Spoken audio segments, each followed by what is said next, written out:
Malacca జలసంధిపై ఉన్న సుస్పష్ట అల్పపీడనం ఈరోజు మలక్కా జలసంధిపై కేంద్రీకృతమై వాయుగుండంగా పరిణమించింది.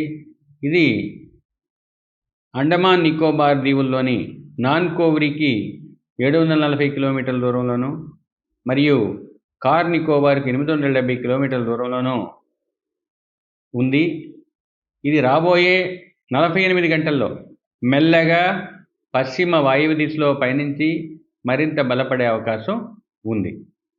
నిన్న కామెరూన్ పరిసర ప్రాంతాల్లో ఉన్న ఉపరితల ఆవర్తనం ఈరోజు ఉదయానికి అల్పపీడనంగా పరిణమించి నైరుతి బంగాళాఖాతం, దానికి ఆనుకుని ఉన్న దక్షిణ శ్రీలంక మరియు భూమధ్యరేఖీయ హిందూ మహాసముద్రంలో అల్పపీడనంగా కొనసాగుతుంది. దీనికి అనుబంధంగా ఉపరితల ఆవర్తనం 7.6 కిలోమీటర్ల ఎత్తు వరకు విస్తరించి ఉన్నది. రాబోయే 24 గంటల్లో అది ఉత్తర వాయువ్య దిశలో పయనించి మరింత బలపడి సుస్పష్ట అల్పపీడనంగా పరిణామం చెందే అవకాశం ఉంది. తదుపరి 24 గంటల్లో కూడా ఉత్తర వాయువ్య దిశలోనే పయనించి మరింత బలపడి వాయుగుండంగా పరిణతి చెందే అవకాశం ఉంది. ఈ రెండు వ్యవస్థల వల్ల మొదటి 3 రోజులు కోస్తా జిల్లాలపై పెద్దగా ప్రభావం లేనప్పటికీ 4వ రోజు నుంచి వర్షపాతం రూపంలో క్షేత్రీయ విస్తృతి పెరిగి మరియు తీవ్రత ఎక్కువగా ఉండే అవకాశం ఉన్నది. ముఖ్యంగా ఉత్తర కోస్తా జిల్లాల్లో ఈ 3 రోజులు పొడి వాతావరణం కొనసాగే అవకాశం ఉంది. 4వ రోజు 1-2 చోట్ల తేలికపాటి జల్లులు, 5వ రోజున కొన్ని చోట్ల, 6, 7వ రోజుల్లో అది అత్యధిక ప్రాంతాలకు విస్తరించే అవకాశం ఉంది.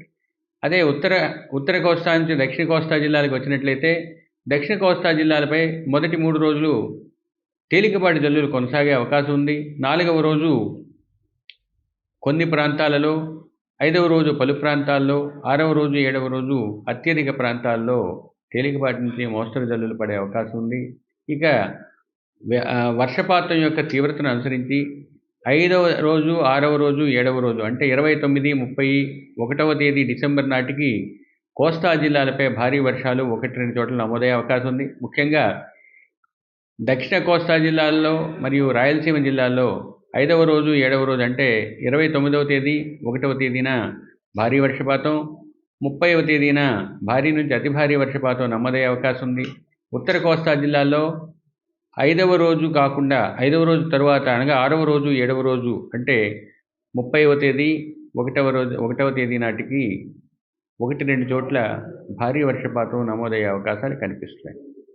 వీటికి తోడుగా దక్షిణ కోస్తా తీరం వెంబడి తీరం ఆవల 35 నుంచి 45, గరిష్టంగా 55 కిలోమీటర్ల వేగంతో ఎదురుగాలు వీచే అవకాశం 27వ తేదీ నుంచి ఉండే అవకాశం ఉన్నందువల్ల మత్స్యకారులు 27వ తేదీ తరువాత దక్షిణ కోస్తా తీరం వెంబడి తీరం ఆవల దానికి ఆనుకుని ఉన్న సముద్ర ప్రాంతాలలో వేటకు వెళ్ళవద్దని హెచ్చరికలు జారీ చేయడం జరిగింది.